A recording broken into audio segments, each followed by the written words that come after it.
Hey, Celestials, and welcome to a new episode of Growing Celestially. Oh, yeah, yeah, yeah. I will be drinking throughout this episode, so if I sound like I'm getting drunker and drunker, it's probably because that is the truth. Hey, you know, it's currently like 12 o'clock in the morning, going on 1. I'm trying to stay up to watch WandaVision, the new episode, so I can be up to date, and then after that, Imma knock out. But, I wanted to continue my story that I started telling last week.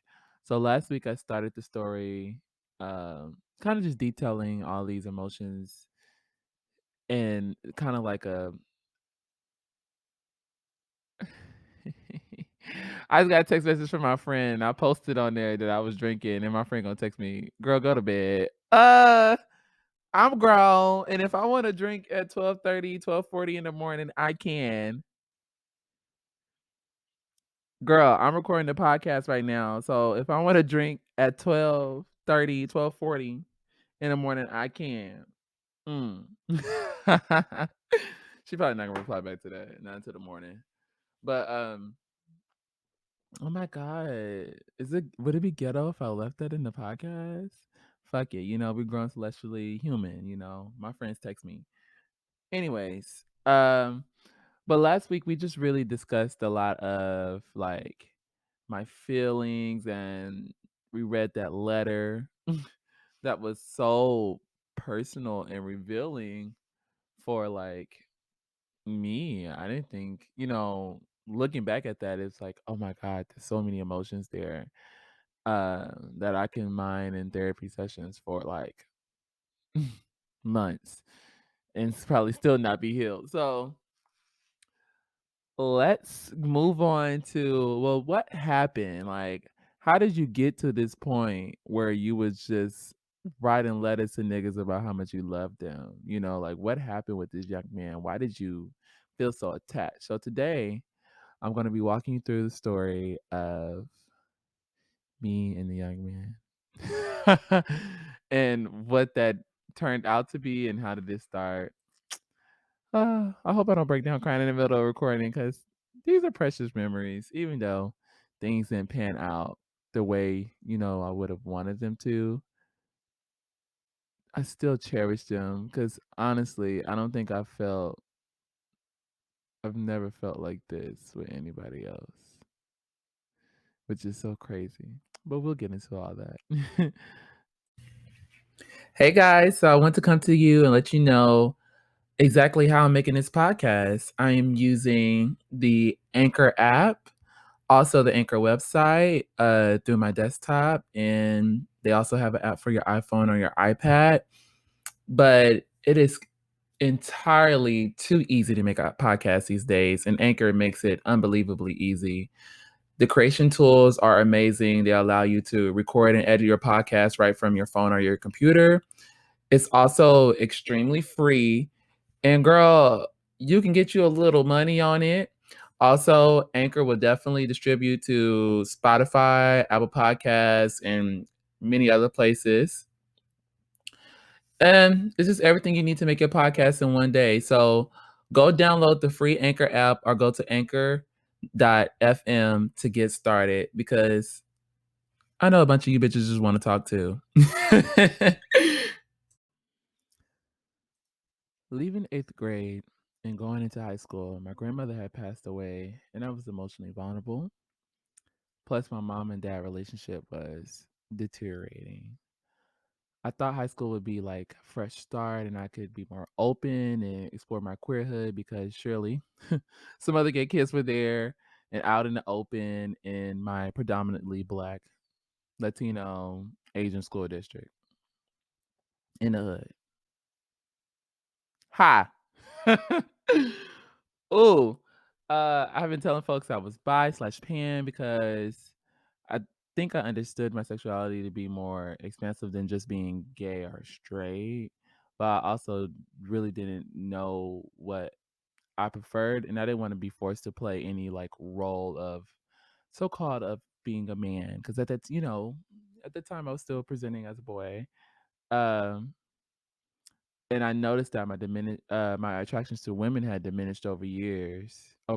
But I kind of look at that now and see that I think it was more so a lot of like self-conscious things. Like I didn't think I'd be able to perform as like a lover if I was to be with a woman. So a lot of times I kind of let that keep me from continuing on with those feelings, and I kind of just like I guess crafted those into more friendship.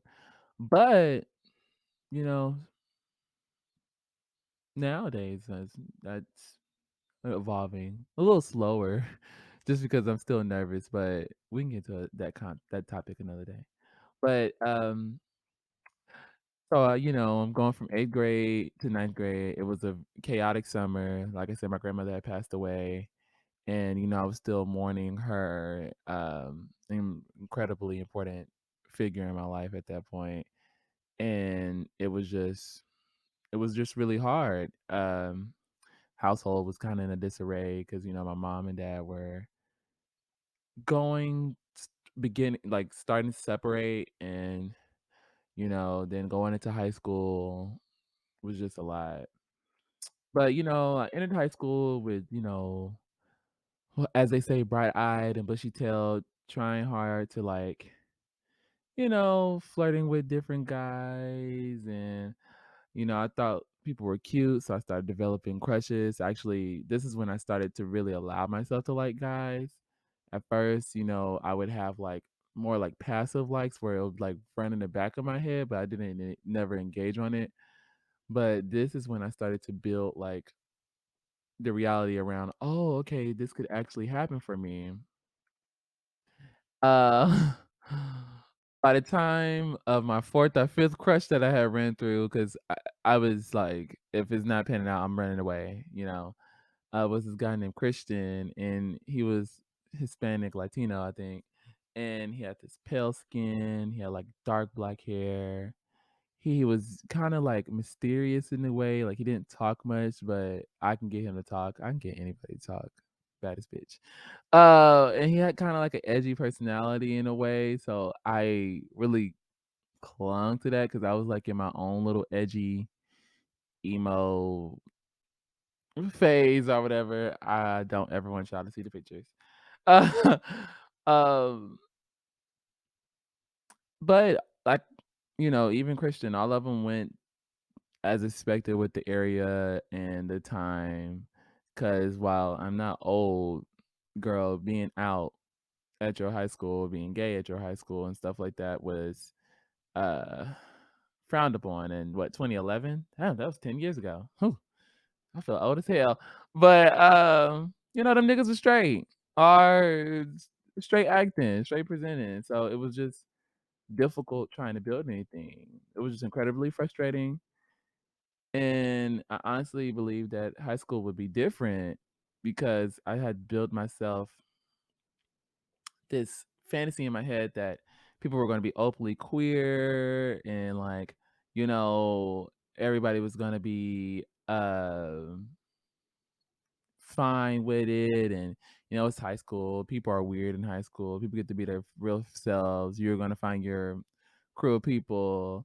And I don't know why this might sound a little rude, but I don't know why I thought that that would be the possibility in a low income area full of people who were oppressed and minorities. Like niggas don't believe in that gay shit. Hispanic, Latino, from what I know, the machismo culture don't believe in that gay shit. The Asian culture, from what I knew of too, really didn't believe in that gay shit either. So it was like, where did I think I was gonna be gay? In the middle of the hood. It'd be gay and be cool and find other gay people to go frolic around with. What? Bitches was not in reality. But Christian was in a line of a long list of boys that couldn't fulfill the promise of a relationship, intimacy, and commitment that I had been experiencing for my whole life. And I, at the crisp age of 14, was over it. Damn. Oh, that it was 10 years ago. Oh my god. I literally turned 24 in March, a month from now. So to for that to have been 10 years ago, that makes me wanna cry.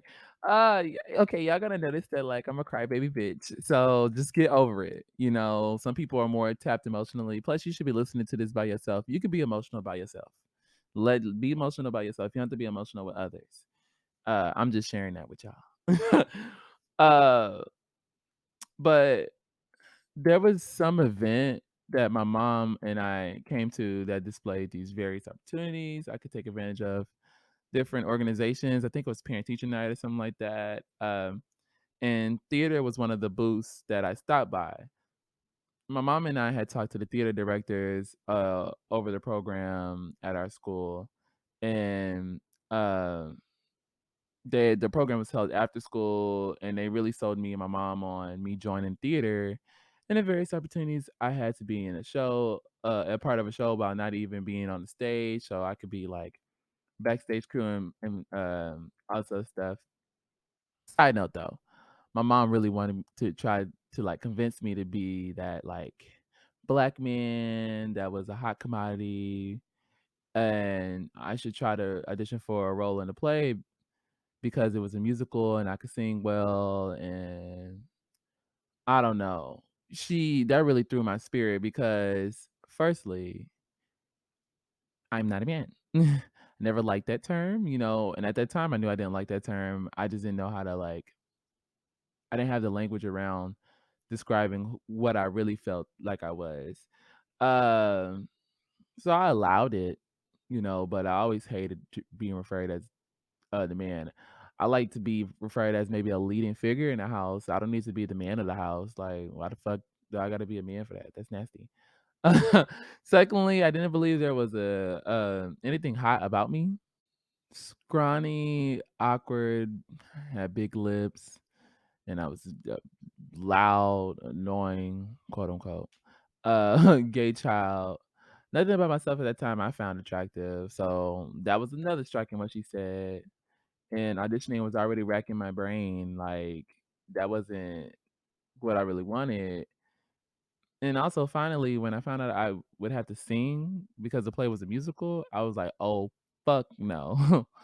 So I immediately resigned to being a techie, which, if you don't know what a techie is the person who does the background shit, like move the panels in the back of the play and like wears all black on the play night and things like that, you know. And I was just more comfortable doing that because I had major social anxiety. I didn't feel and I think it came from a place of being deeply, like, bullied and, like, extremely insecure, uh, and never being gratified anywhere. Like, I wasn't, uh, uplifted at home, and I wasn't uplifted in the world. I was always seen as, like, not right, if that makes sense. So it was really hard for me to feel like anybody would want to see me on stage or to even be in spaces. I felt like I always called attention to myself that wasn't like positive.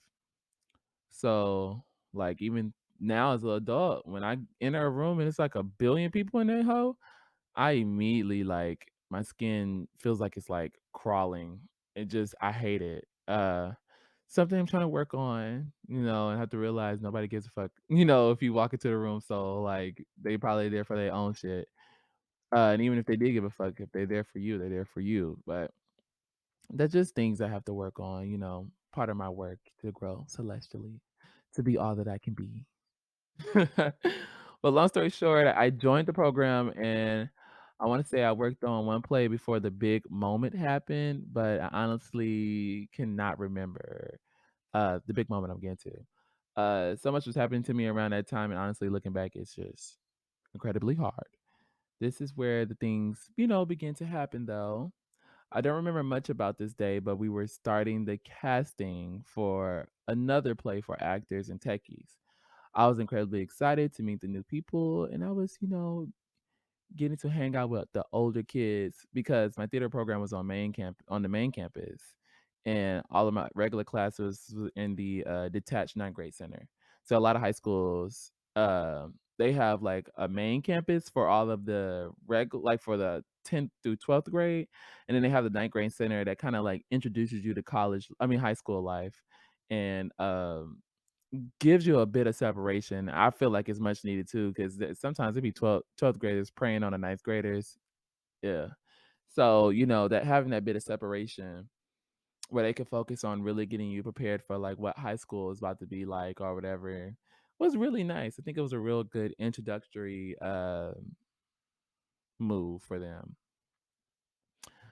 for, like, high schools in general. But I honestly can't remember how I even got in the room that day, but I was there and someone was talking and I began to scan the faces in the room immediately. Uh,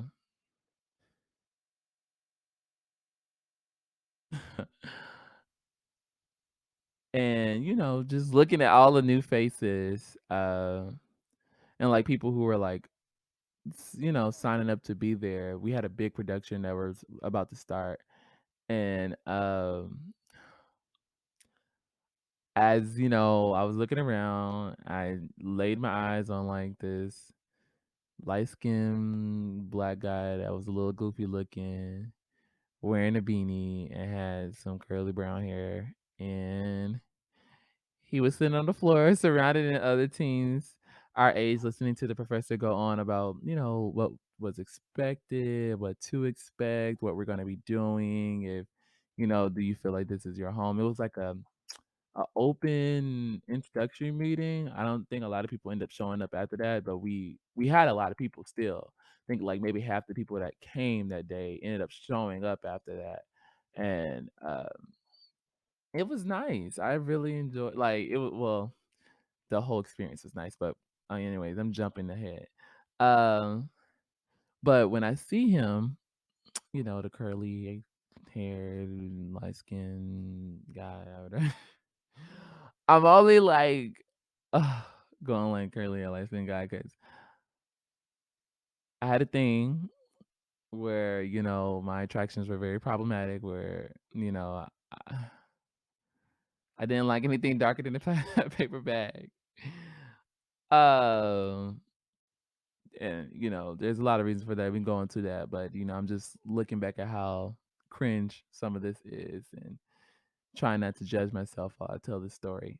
So hopefully you don't judge me.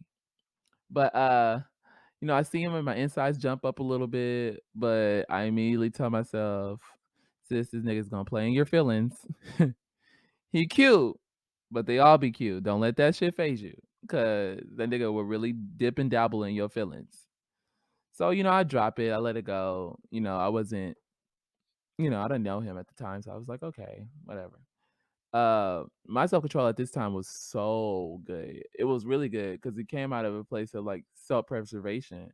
So honestly, I had to be very calculated, and like how I was gonna move forward, especially when it came to attractions that were not same sex because I mean, well, that were same sex because well, and even looking back at that now, it's not really I don't know. Attractions to men as I was being perceived as men because it was not safe for me to do that in that area and in that time. And I always been very calculated too. I never really discussed attractions. I didn't really allow myself to cuss. Didn't allow myself to think about the gender dysphoria I had. I kind of just pushed it away and I just, I kind of just warped it into like trying to make myself be comfortable with just being a boy. Um, I mean, it got to the point where it's so bad that I really didn't know I was trans. I just thought I didn't like my body and that I was gonna be stuck in it. I didn't think I could do anything to change my body, change how I was going to be perceived. So, um, that's kind of like to the level I was really good at like I guess becoming comfortable with shit because I knew I couldn't change it. So it was just like, all right.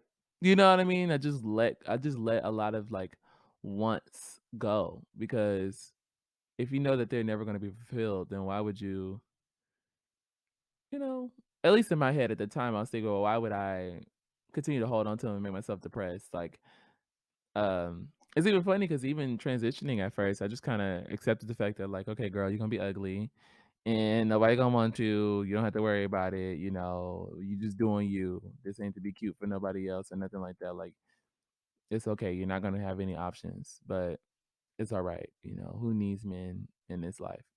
And while that's not the case, you know, I really just kind of like accepted the fact that if I came out ugly, girl, I was gonna come out ugly. So then we all had to head outside to grab some old supplies and tools from the shed to start building the sets. They had a shed at like the back of the school, and I never knew it was there until theater went out there. But I was so over it though because it was hot as hell. You know, it's Texas, and at this time it was in the fall, so it had to be like October. Actually, I still have the poster from when the show was. It would take me too long to go dig it, but yeah, so but we had to go grab all the stuff for the sets, and also I didn't like doing heavy lifting or anything like that. Like I hated using my muscles because they were small and I always looked very weak. Uh, you know, I just hated that, and I still helped out though a lot. We moved some of the things around, and I ended up interacting with the Beanie Kid. Um, who now had removed his jacket and his arms were visible. And I did a decent job keeping my eyes off of him as he sweated and worked. Ooh, uh, a little 14 on me was like, "What's up?"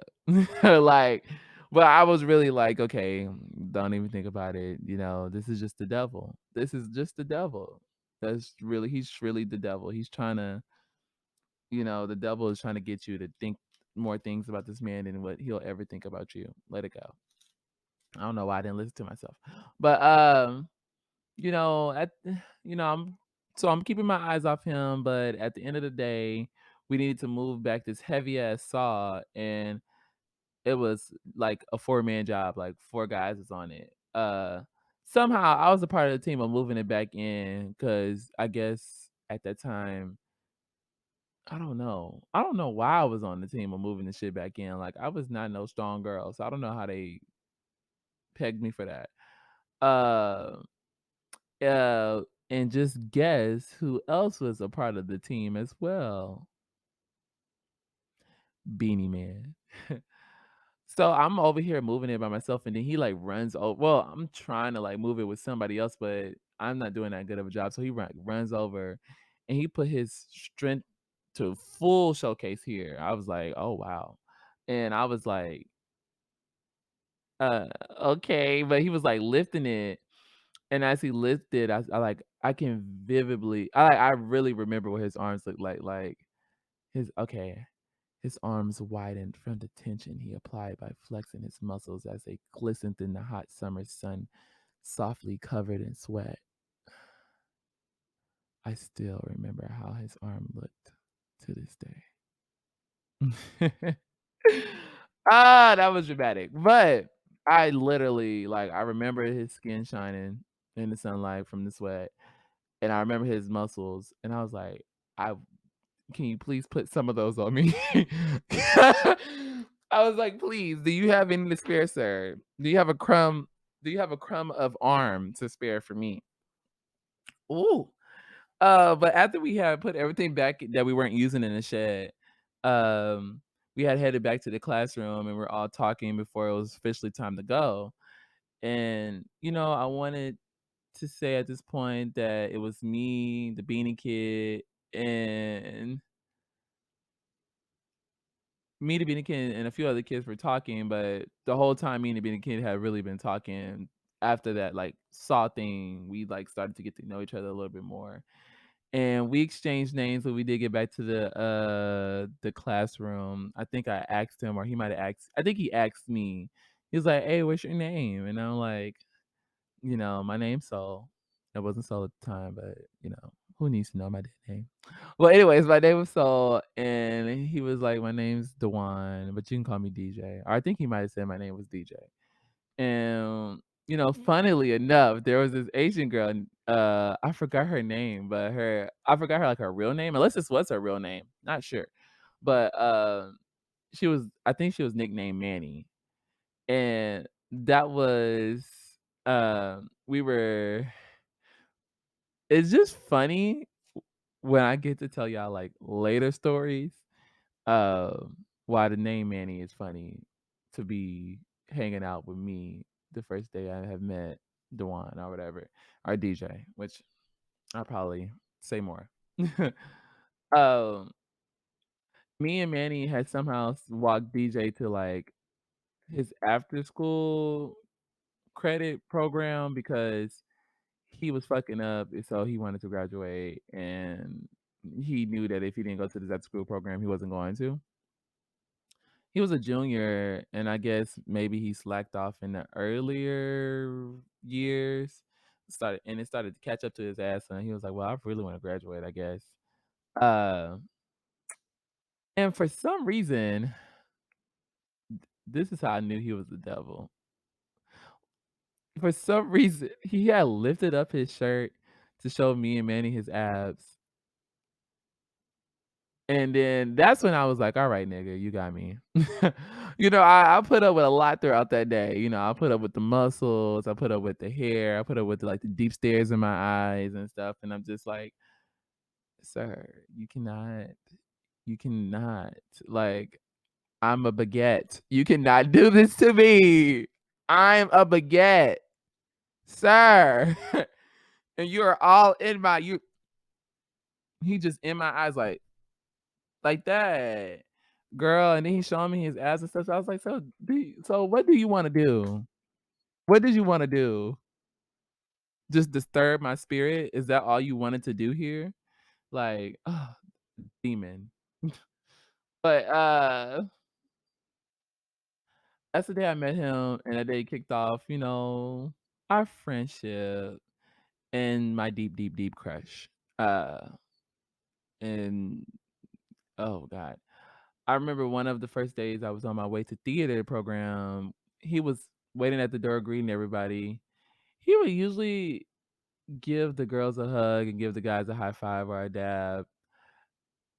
And when I came to the door, I tried to do like the customary greeting he was usually doing with the guys, but he required that I hug him.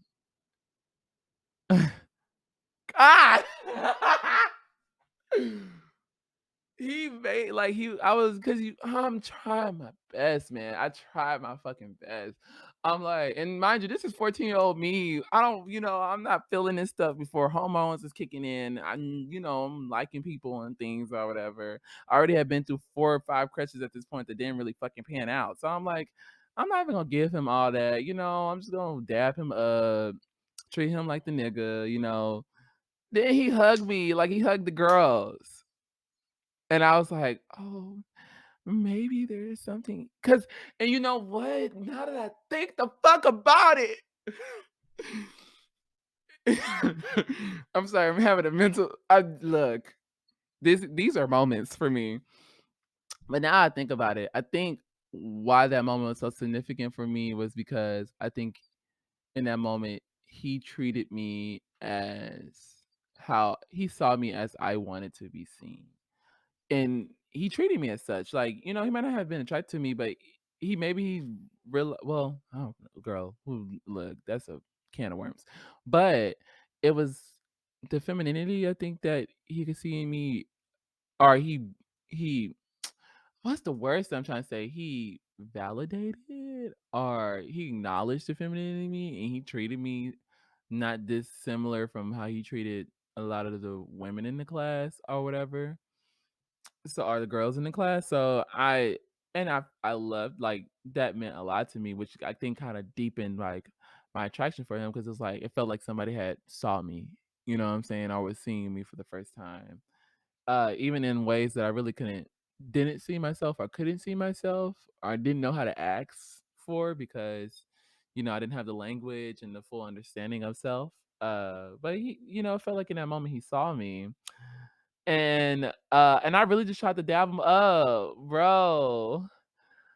I was immediately, like, flustered and, like, doing the, "Okay," and I gave him a hug, and when I tell you he damn near lifted me up, like, his hugs were never like, "No, Imma just, wrap my arm around you," type shit. No, it was like a, "About to grab your ass up, about to get your" and he would hug me, and from that day forward, I would get to the whole day just to see him, I would literally look at the clock and literally just wait through all my classes, get all my work done. Bitch was smart, and none of it was challenging for me.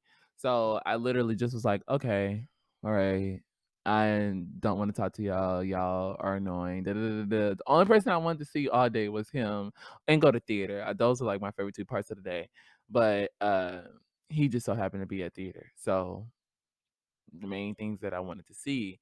Bro, I would be so disappointed when he wasn't at theater some days. I would show up and he just wouldn't be there and like whole mood would be like, fuck, like, damn, I waited all day for you, nigga. Like you can't be here.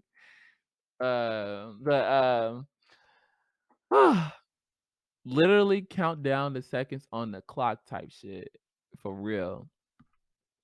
But because theater was in the main campus, we would have to walk. I would walk to theater and he would be waiting there at the door to give me a hug. And it was the one time of the day I felt special and wanted and desired. Uh, I really did though, and even the days when I wasn't in the mood or particularly happy, I would try to reject his hug at first, or he would see me sad and hug me for longer and harder and tighter than usual. Like it just seemed like he was motivated in like me being happy. I don't know. It just felt like that, and that's how he made it feel or whatever. Um, the thing is, he either knew what he was doing or he was fucking up because I was growing deeper and deeper. I hate nowadays I hate using the word in love, but I think at the time I felt like I was falling in love. Uh, and maybe I was to a certain degree, but anytime I asked my friends what they thought about our interactions, they would pump my head up and be like, "Girl, I don't know why he hugging you like that. Girl, he must like you. Girl, he a little weird too. He might be a little SpongeBob. It might be a little SpongeBob meme with the arm. He might be a little broke wristed." And, I'm over here just feeling my oats. I'm like, "Yeah, he want a bitch." He want a bitch. Yes, he was feeling me. And I really thought I was on track to having a boyfriend. I was like, "Okay, so, at some point this man is gonna marry me and we're gonna." Oh, and this is where I get to my this man gonna marry me. We gonna get married. This is where I fucked up, because that nigga wasn't looking to do nothing like that. A homosexual? No, that's what he said it wasn't giving. Now, I don't know if that's what it's not or not, but like I said, that's what he said it wasn't giving. Uh, and honestly, I'll go back and I look at pictures of him. He's not wasn't even that cute, but I really liked him. He was just my type. He was just a weirdo. And I could tell he wasn't everybody else's taste, but he was my acquired taste. And I really thought that increased my chances of of us getting together to be even better because I'm like, if nobody else like you, I like you, you know. I usually like the guy that nobody else likes. And as soon as I start liking him and I might vocalize it to one person, they end up with a girlfriend. And this is the start of that. But I'm thinking about our futures together and like the possibilities. I thought about uh helping him go into college and like he's not doing so well in his grades or whatever, so I would I'm like, girl, I'm smart, college can't be that hard, so I'm like, I can help him with his classes. And I was gonna dress him up one day and show him how to dress and build him up a little bit when it came to clothes because his clothes, my clothes could have been better too, but I had a vision for the future. I just didn't have the money. Um, I don't think I can look at him today and know he didn't have a vision for the future when it came to clothes. Honestly, I wonder what type of girls is he pulling now? Because I'm definitely the baddest bitch you could. Look at me trying to look at the 14-year-old me and me really trying to, yeah, I mean, you know what it is. But yes, I was at 14, trying to, I was ready to raise a man. My God, today I was ready to raise him. But I just saw so much. I saw so much potential, and I saw so much uh of a possibility for love there. Um, Somehow I had got his number, and he was texting me good morning and good night. And we would text throughout the day. And oh my God, I remember sitting in class waiting for him to text me back. And in high school, they don't play about you having your phone. So I'm over here like sneaking my phone out, checking every 5, 10 minutes, making sure like, did he text me? Did he text me? Speaking of, let me see. Cause I'm sure this other nigga didn't, but oh, the other nigga did text me. But ooh. I wonder if it girl, y'all don't listen to this podcast. But you know, I just knew I was just well on my way to being with him. But month after month passed and nothing really changed between us. Just a lot of tension just continued to get built. So I started to get frustrated and my insecurity started to make me want to start speaking to him. And then one day he tells me I have a girlfriend and my little gay ass was hurt. And to finish out the story, I will have a part two for next week so we can wrap up this long tale of me falling in love with this young man and all the feelings that I felt. And, for this to be my first real experience with like these emotions and these deeply, I'm still I find so much in it every day. Like not every day, but every time I think about it, every time I talk about it, I find new aspects of like why this was such a monumental space for me in time. So yeah, I can't wait to continue to explore this guys with you. Um y'all stay celestial, you stay growing, and I'll see y'all next Sunday. Bye.